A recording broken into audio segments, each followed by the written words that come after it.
Cette chronique est une présentation de Performvente.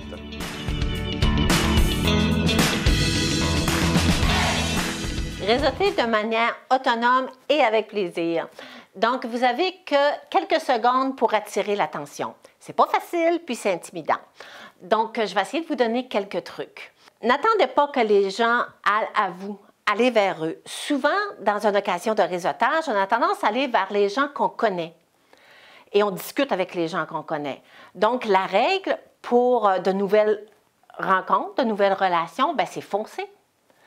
Donc, permettez-vous de cibler des gens seuls ou encore des groupes, d'interrompre leur discussion et puis leur demander « Est-ce que je peux faire partie de votre discussion? » Ne parlez pas de vous avant d'en savoir suffisamment sur l'autre. Donc, la règle de base dans une relation interpersonnelle est qu'en démontrant votre intérêt, l'autre personne va être enclin à faire de même. Soyez attentif, puis ne l'interrompez pas. Autrement dit, intéressez-vous à l'autre si vous voulez que l'autre s'intéresse à vous.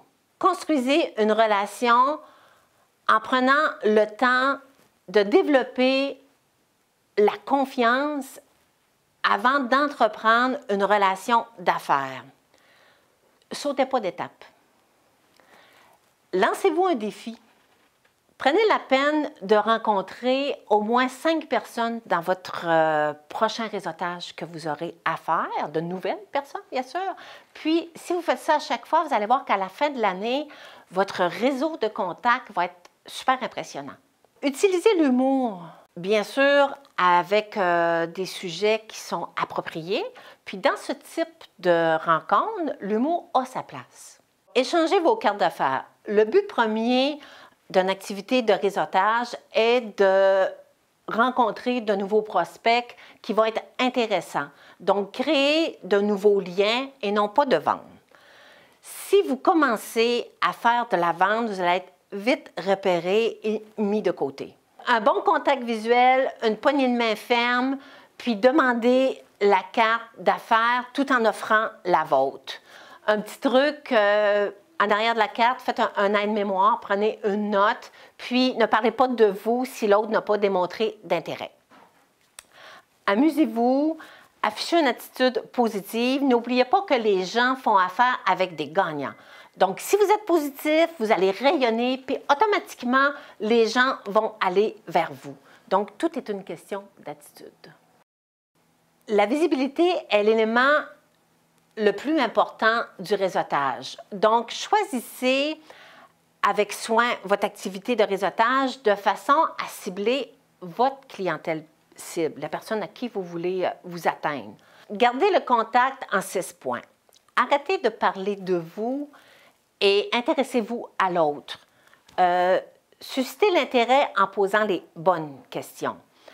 Qu'est-ce que vous avez besoin de savoir si vous voulez référer cette personne-là demain matin?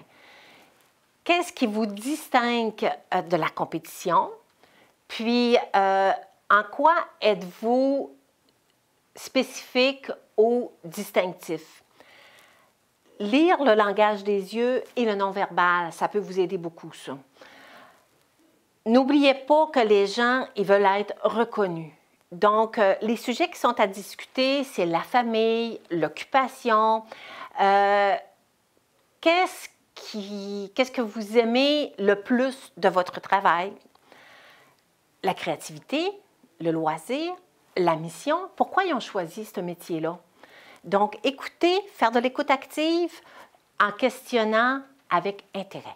N'oubliez pas que la 6e aussi, c'est de voir si on peut générer un accord qui pourrait être gagnant-gagnant. Donc, la réussite en affaires est d'être convaincu de rendre service. Puis, ne pensez pas seulement à recevoir, mais pensez aussi à donner.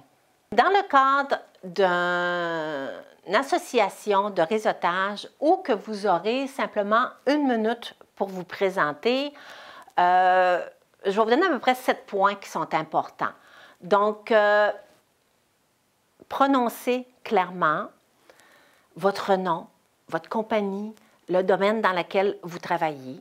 Commencez par une phrase qui va susciter un intérêt. Exemple, j'aide les gens à mieux se connaître pour mieux performer. Les gens vont vous dire, ben comment tu fais ça? Il est important de préciser ce que vous offrez comme service. Mentionnez votre clientèle cible, exemple, je travaille avec, ou j'offre des services de, ou j'aide ma clientèle à. Qu'est-ce qui vous différencie de la compétition? Présentez votre spécialité. Souvent, moi, je vais me présenter en disant, ben, mon expertise, c'est l'organisation. Je vais travailler avec mes clients au niveau de leurs objectifs, puis on va établir une stratégie, un plan d'action pour les aider à atteindre leur objectif, leurs résultats et de manière rapide. Donc, créez un lien aussi. Puis, ciblez les personnes avec qui vous aimeriez parler à la fin de la réunion. Ça va vous donner plus de temps. Puis, pensez aussi à quelle phrase vous pourriez finir votre présentation qui fait que les gens vont vous retenir. Donc, allez-y avec quelque chose qui va les faire sourire. C'est souvent le meilleur moyen pour qu'ils vous retiennent justement. Si vous voulez avoir une conférence qui va être beaucoup plus détaillée et spécifique à votre entreprise, contactez-moi directement. Je vais vous mettre en lien avec mon agent. Donc, Renelle Lévesque dans le 418-930-1004, 418-930-1004. Au plaisir. Cette chronique est une présentation de Performvente.